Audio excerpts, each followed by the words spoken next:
The room was dimly lit, the faint glow of my computer screen casting eerie shadows on the walls. My fingers hovered over the keyboard, but my mind refused to focus. Weeks had passed in this haze, days blending into nights, each moment heavier than the last. Something wasn't right. It felt like the air before a storm, thick, suffocating, charged with an unease I couldn't shake. My stomach churned as if it knew something I didn't.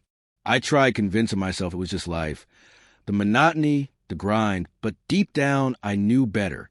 Change was coming, and it wasn't going to be kind. 30 years. 30 years of marriage to Rachel. 30 years of love, laughter, and commitment. But lately, she'd been different, more affectionate, almost too much so. Playful in ways that felt rehearsed, like she was trying to make up for something. Something I couldn't quite put my finger on. And then there was Emily, our daughter, whose silence spoke louder than words. She'd been acting strange, too, her usual warmth replaced by a quiet tension whenever I walked into the room. Last night, I decided to surprise Rachel.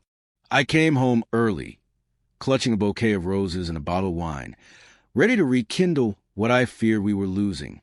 But instead of finding her alone, I found Emily sitting at the kitchen table, her hands trembling as she fidgeted with her phone. Her face was pale, her lips pressed tight. When she looked up at me, I knew instantly something was wrong. "Dad," she said, her voice shaky, almost apologetic. "We need to talk." My heart skipped a beat. "Where's your mother?" I managed to ask, my voice steady despite the chaos brewing inside me. Emily hesitated, her eyes welling up.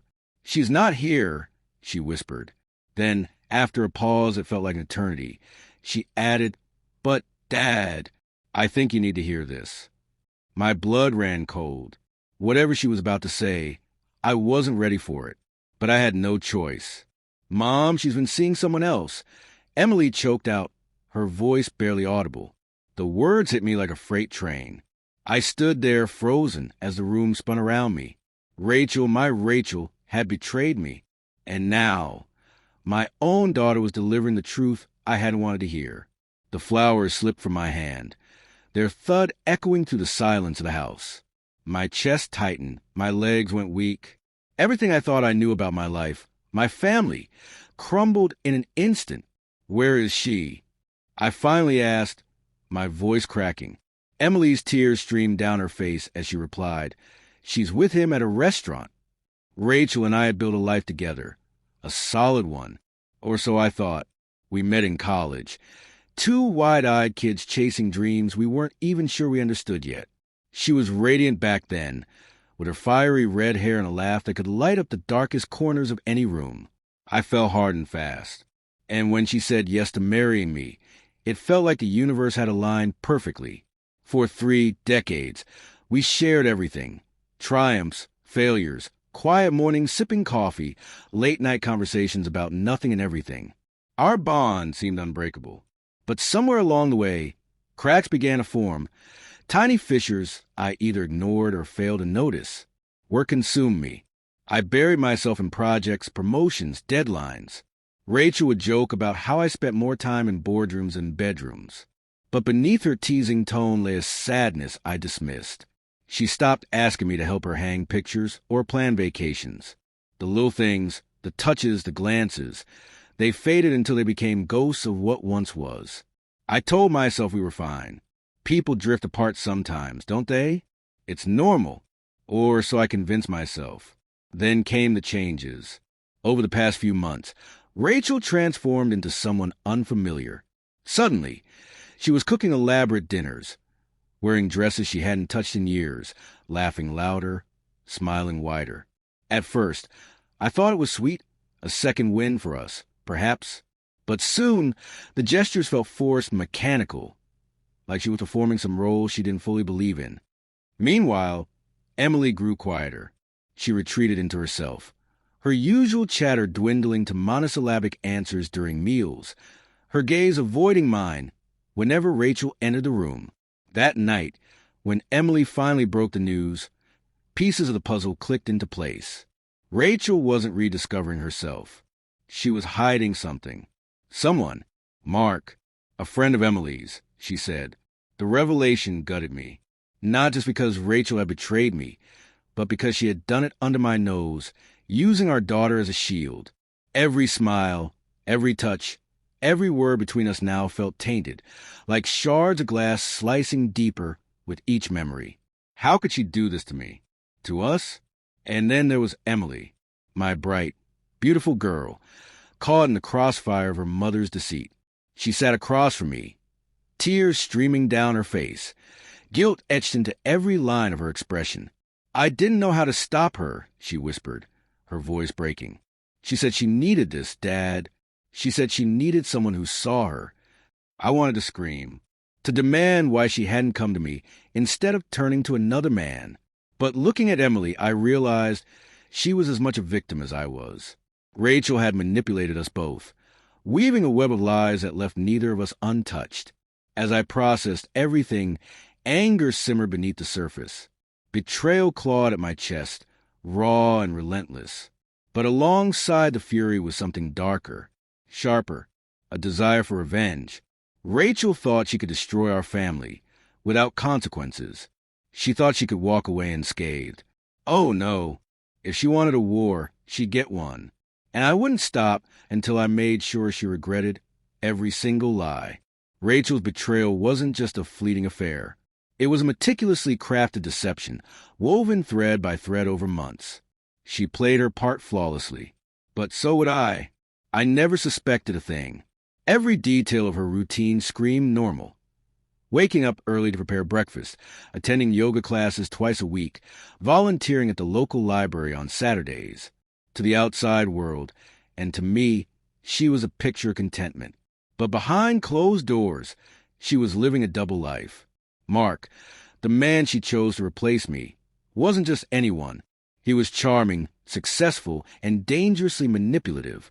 A lawyer in his mid-40s. He exuded confidence and charisma, traits that made him irresistible to women like Rachel, who craved validation. They met through Emily, of all people. Apparently, Mark had been mentoring her in some extracurricular program, and Rachel, ever the doting mother, insisted on meeting him to thank him personally. One coffee turned into dinner, dinner into a secret rendezvous, and before long, they were inseparable. Their affair unfolded in plain sight, disguised as innocent encounters.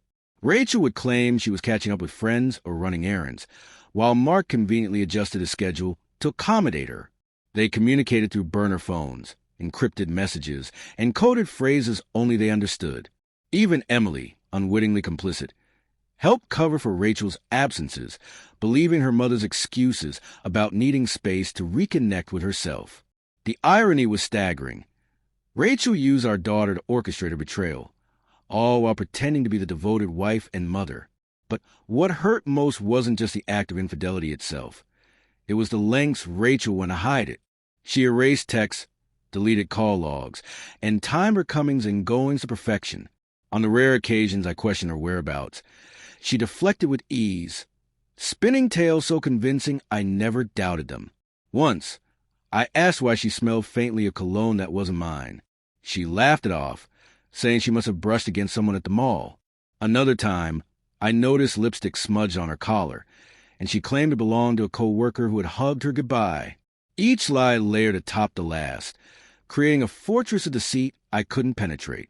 Even now, knowing the truth, I replayed those moments in my mind, searching for signs I might have missed. Hadn't she seemed distracted during family dinners? Didn't her laughter ring hollow sometimes? Why hadn't I seen the cracks sooner? The realization gnawed at me, fueling my anger and resolve. Rachel didn't just cheat on me. She dismantled our entire life, brick by brick, and left me holding the rubble. But if she thought she could escape unscathed, she was dead wrong. Revenge wasn't just an option anymore. It was a necessity. The days following Emily's confession blurred into a haze of rage and despair. I couldn't eat, couldn't sleep. Every waking moment was consumed by thoughts of Rachel and Mark, their betrayal festering like an open wound. My mind raced with possibilities. How far was I willing to go? What lines was I prepared to cross? Revenge wasn't just about making Rachel pay. It was about reclaiming control, asserting dominance over the chaos she had unleashed. I needed a plan. Something calculated yet devastating enough to leave her questioning every decision she had ever made. At first, the ideas were reckless. Confrontations in public places, exposing her affair to mutual friends, even sabotaging her career. But these impulses lacked finesse, offering only fleeting satisfaction. No, true revenge required patience, precision. It had to cut deeper than embarrassment or shame. It had to dismantle her carefully constructed facade, piece by piece. That's when inspiration struck. Leverage Mark against her. If Rachel thought she could use my daughter to conceal her sins, I could turn the tables and exploit her weakness for him. The execution began subtly. Using information gleaned from Emily's reluctant confessions, I pieced together Mark's routines. He frequented a high-end gym downtown, attended networking events regularly, and indulged in expensive hobbies like golf and wine tasting. Each detail provided an opening, a way to infiltrate his world unnoticed. First, I created a fake social media profile under the guise of a business associate eager to collaborate. Through carefully crafted messages, I gained his trust, feeding him tidbits of fabricated opportunities designed to draw him closer. Meanwhile, I monitored Rachel's movements, noting when she visited his apartment or met him at secluded cafes. The real masterstroke came when I discovered Mark's Achilles heel, his reputation. As a lawyer, his image was everything, and any hint of scandal could ruin him professionally. Armed with this knowledge, I orchestrated a series of anonymous tips to influential figures in his circle, colleagues, clients, even his boss, all suggesting impropriety in his personal life. The whispers spread like wildfire, planting seeds of doubt that would eventually take root. By the time Rachel realized what was happening, it was too late. Her perfect lover was unraveling, his polished exterior cracking under the weight of suspicion. But the piece de resistance awaited. Knowing Rachel's fragile ego, I arranged for a stage encounter between her and Mark at a charity gala they both planned to attend. With cameras flashing and eyes watching, I ensured they were cornered together, forcing them to confront the growing rift between them publicly. As accusations flew and tempers flared, their relationship imploded spectacularly, leaving Rachel humiliated and exposed. Watching her crumble, I felt a twisted sense of satisfaction. Justice may not have been served, but balance had been restored. And in that moment, I knew I had won. The aftermath of Rachel's downfall left our household fractured beyond repair. Emily, caught in the crossfire of my vengeance, retreated further into herself, her guilt manifesting in sleepless nights and hollow stares. She avoided me, her footsteps soft and deliberate, as though afraid to disturb the fragile peace that remained. Conversations between us dwindled to terse exchanges about school or chores, each word laced with unspoken tension. Gone were the days of shared laughter over breakfast or lazy afternoons watching movies together. Now, the silence between us was deafening, a chasm widened by secrets and resentment. Rachel, stripped of her illusions and alliances, had become a shadow of her former self. The vibrant energy that once defined her had dissolved into brittle fragility. Her movements were slow, mechanical. She drifted to the house like a ghost, avoiding eye contact, speaking only when necessary. Meals were eaten separately, plates cleared in silence. Nights stretched endlessly, the absence of intimacy replaced by cold indifference. I watched her unravel, tore between satisfaction and an unsettling emptiness. This wasn't the woman I had loved or hated for 30 years. This broken shell bore little resemblance to either version of her. The emotional toll on me was insidious, creeping into every corner of my existence. Anger still simmered beneath the surface, but it was accompanied by exhaustion, a weariness that seeped into my bones. Sleep eluded me, plagued by vivid dreams of confrontation and collapse. During the day, I buried myself in work, drowning in spreadsheets and deadlines. Yet, no matter how busy I kept myself, the weight of what I had done lingered, haunted me like a specter. Was this victory worth the cost? Had my quest for justice merely perpetuated the cycle of destruction Rachel had begun? One evening, unable to bear the suffocating quiet any longer, I confronted Emily. Sitting beside her on the couch, I braced myself for the storm I knew would follow. "We can't keep living like this," I began, my voice heavy with emotion. This distance between us, it's killing me. Emily flinched, her eyes filling with tears. You think I wanted this? She whispered, her voice trembling. I didn't ask for any of this, Dad. You made Mom suffer, and now we're all paying the price. Her words cut deeper than I expected, forcing me to confront the collateral damage of my actions. I did what I thought was right. I countered, though my conviction wavered. She betrayed us. Emily, both of us. Don't you see that? She shook her head, her gaze piercing. No, Dad, you betrayed us too. Your revenge didn't fix anything. It just broke us more. Her honesty stung, but it also ignited something within me, a flicker of clarity amidst the chaos. Maybe she was right. Maybe revenge hadn't healed the wounds. Maybe it had only deepened them. As we sat there, surrounded by the ruins of our family, I realized the hardest battle wasn't against Rachel or Mark. It was against myself. And if there was any hope of redemption, it would begin with forgiveness. In the weeks that followed, I stood at a crossroads, grappling with the wreckage of my choices. The house, once filled with laughter and warmth, now echoed with emptiness. Rachel had moved out, leaving behind a void that no amount of furniture or memories could fill. Emily and I tiptoed around each other, our interaction strained but tinged with a tentative hope. It wasn't forgiveness, not yet, but it was a start.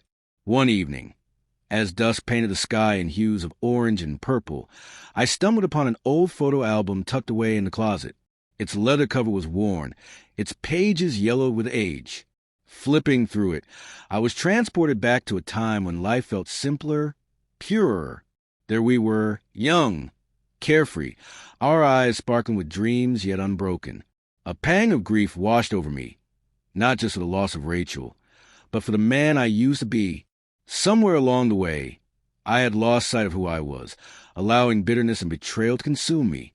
But as I stared at those faded photographs, I realized something crucial. I still had a choice. I could let the past define me, or I could rise above it. The turning point came during a conversation with Emily. She approached me one night, her demeanor softer, less guarded. Dad, she began, her voice hesitant but sincere, I don't want us to stay stuck in this anger forever. We've both been hurt, but maybe it's time to forgive, not just Mom, but ourselves. Her words struck a chord deep within me. Forgiveness wasn't about excusing Rachel's betrayal or absolving myself of my mistakes. It was about freeing ourselves from the chains of resentment. It was about choosing to move forward, even if the path ahead was uncertain. Slowly, painfully, I began the process of healing. I sought therapy, pouring out years of pent-up emotions in sessions that left me drained but lighter. I reached out to old friends, reconnecting with people I had pushed away in my anger. And, most importantly, I worked on rebuilding my relationship with Emily. We started small, sharing meals, taking walks, talking about everything except the betrayal. Bit by bit, the walls between us crumbled, replaced by a fragile but growing trust. Looking back, I see now that revenge didn't bring me closure. It only prolonged the pain. True strength lies not in destruction but in resilience. In learning to forgive, I discover a newfound sense of purpose. Life would never be the same as it was before Rachel's betrayal. But perhaps that was okay. Sometimes, endings are simply beginnings in disguise. And as I sit here today, watching Emily laugh at something on her phone, I feel a quiet certainty settle over me. The road ahead won't be easy. But for the first time in a long time, I'm ready to face it. With hope, with courage, and with the unwavering belief that redemption is always, always possible.